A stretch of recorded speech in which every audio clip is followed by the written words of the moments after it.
The purpose of this video is to guide you through some of the answers for the homework assessment on alcohols. Now, I'm not going to write all of these answers down, so you will need to listen carefully. The first question was interested in some key definitions. For the first part, volatility. If you remember, volatility is to do with how easy it is for a substance to turn from being a liquid into a gas. Low volatility means it's not very easy for substances to go from being a liquid into a gas, so the boiling point must be high. So when we're talking about low volatility, the marking point here is looking for molecules with high boiling points, or molecules which cannot easily turn from a liquid into a gas due to their high boiling points. Intermolecular bonds, a bit of a GCSE question. Intermolecular bonds, these are the bonds between molecules.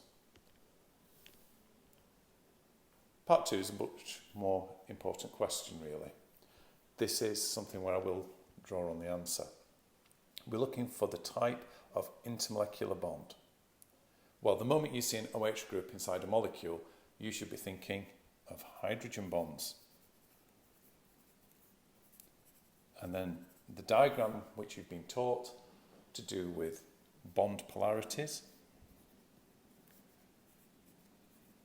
and lone pairs of electrons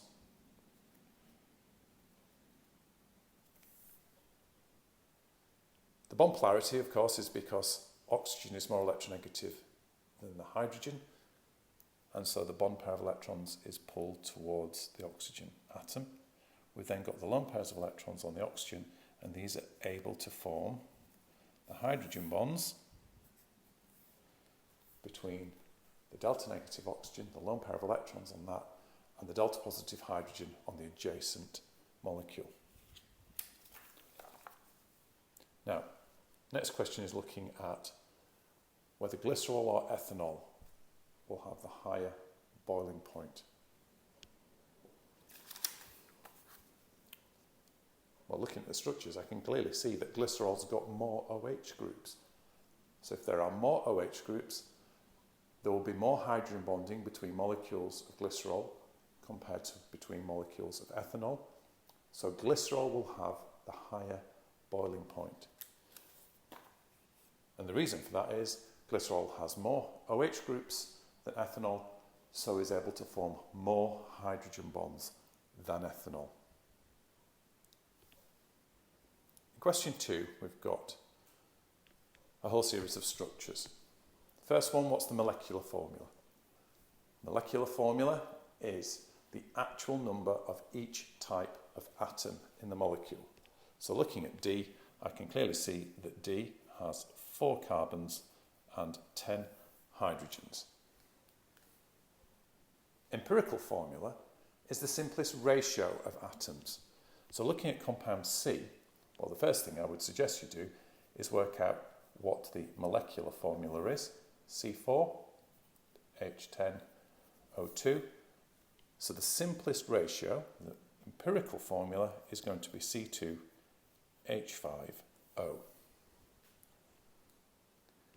Structural isomerism.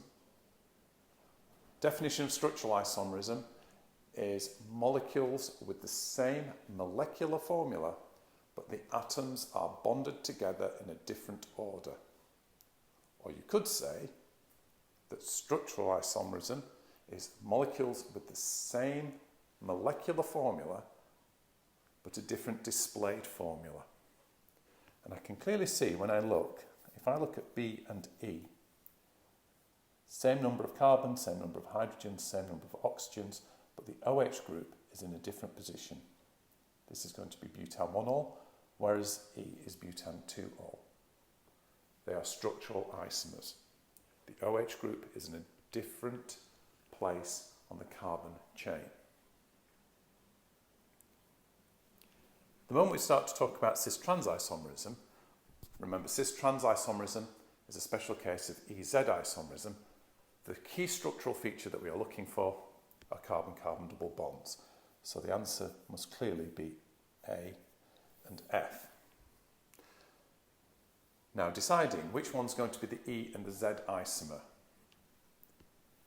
This one is going to be E.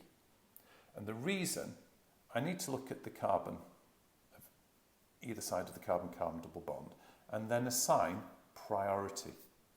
And the priority goes to the atom with the greatest atomic mass. So the carbon's got a greater atomic mass than hydrogen, so this gets priority on this side of the carbon-carbon double bond, and that gets priority on that side. When the priority groups are diagonally opposite across the double bond, that is E. So this must be Z. When the priority groups are diagonally opposite across the double bond, that is the E isomer. Is it the cis or is it the trans isomer?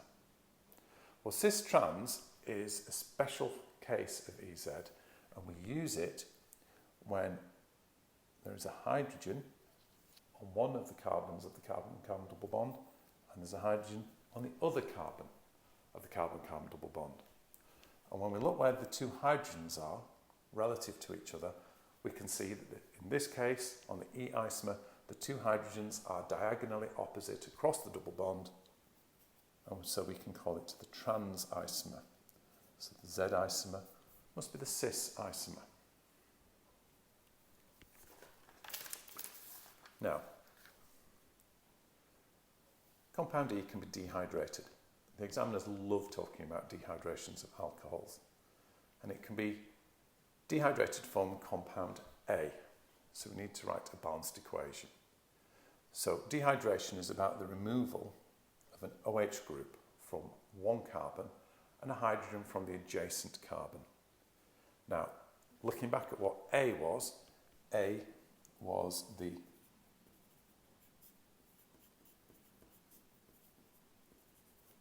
E isomer.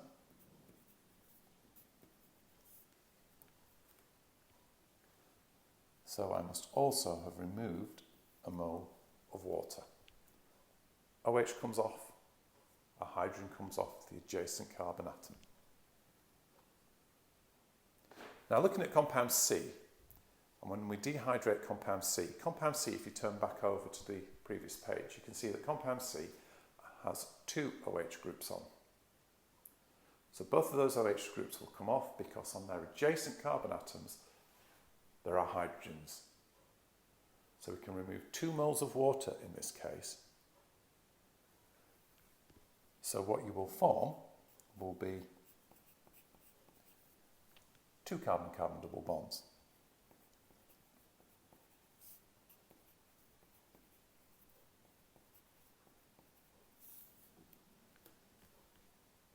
So what we've got, bute, because we've got 4 carbons. It's an ene because we've got carbon-carbon double bond. Diene because there are 2 carbon-carbon double bonds, and we need to say where they are. So it's going to be bute 1, 3, diene. I need a comma between my 2 numbers, and ideally hyphens around the numbers. So bute 1, 3, diene. Question 3 really is kind of going over this idea of dehydration. So if we take butan 2-ol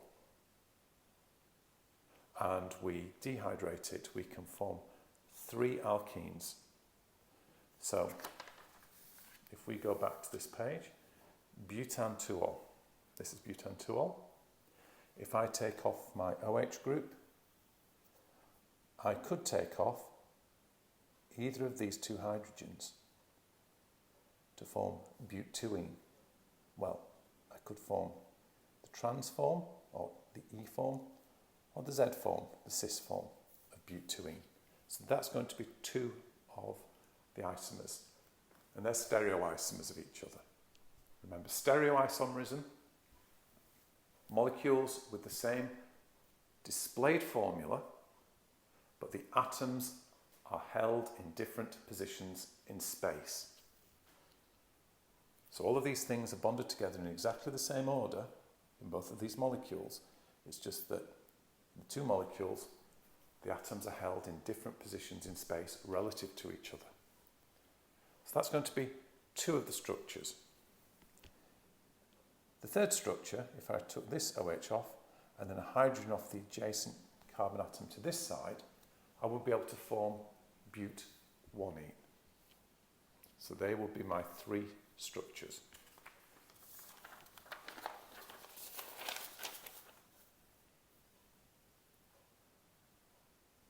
Question 4, propan-2-ol is flammable and readily burns. Balanced symbol equation for complete combustion of propan-2-ol. So C3 H8O, or if you prefer, C3 H7OH, doesn't really matter, plus O2 will turn into CO2 and H2O. Balance your carbons first, then balance your hydrogens, and finally balance your oxygens. Don't forget about the oxygen over on this side. I can see on this side there are 10 oxygens, so I need 10 on this side, there's one there, so I need 9 here, so that's going to be 4.5.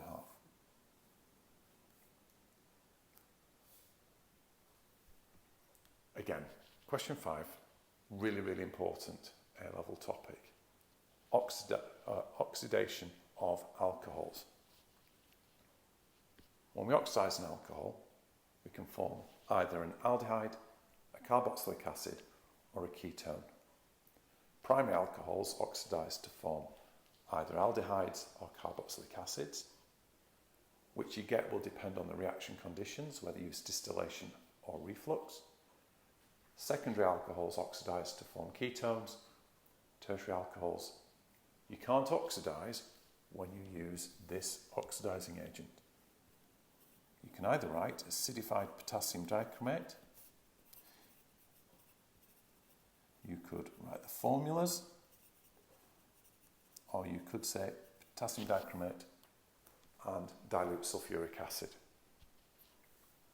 And the acid does have to be dilute sulfuric acid. The reason for that is something which we'll cover in year 13. Writing a balanced symbol equation for the oxidation of cyclohexanol to cyclohexene, we always use O in square brackets. I'm going to make my life easy here. I want to make it as fast as I can. Cyclohexanol, I'm going to do it skeletally. I'm going to add my oxidising agent.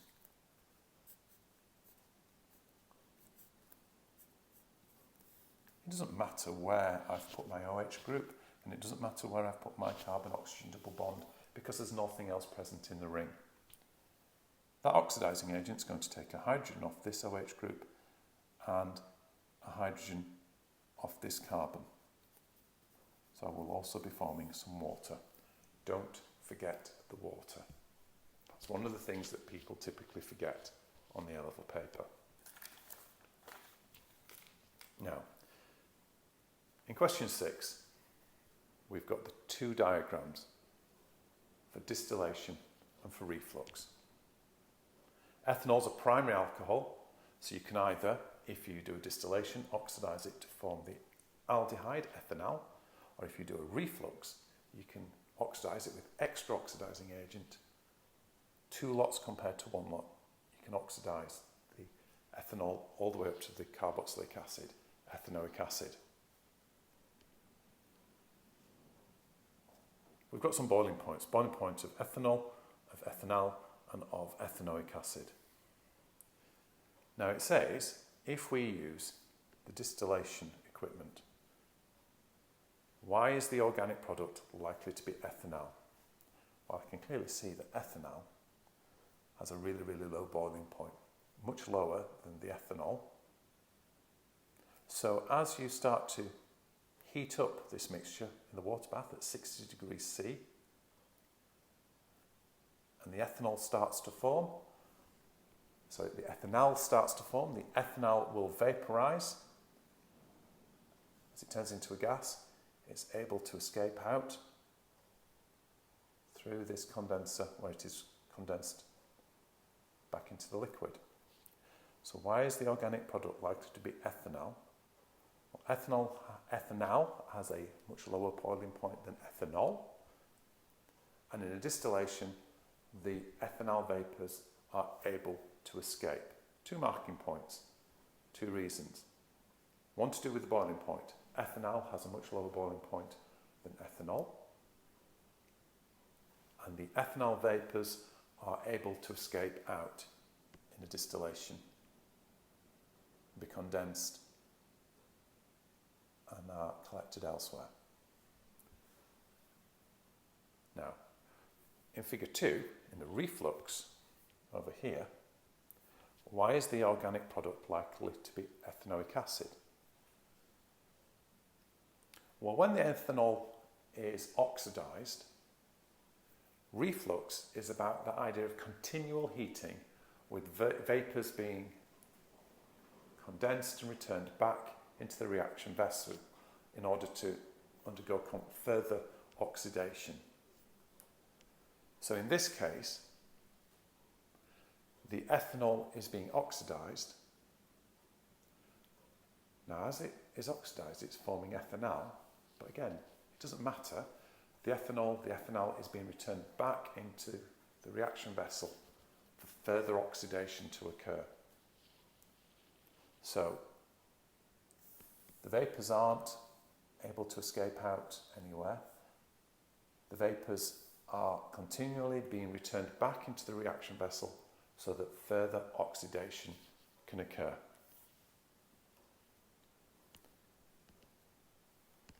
Write a balanced equation for the oxidation of ethanol to ethanoic acid. So ethanol, CH3, CH2OH, plus O. Now we're going all the way up to ethanoic acid, so I'm going to need 2 lots of the oxidising agent. I'm going to go to CH3, CH2, COOH, so that's CH3COOH plus H2O. The structure would be that for my ethanoic acid, CH3COOH.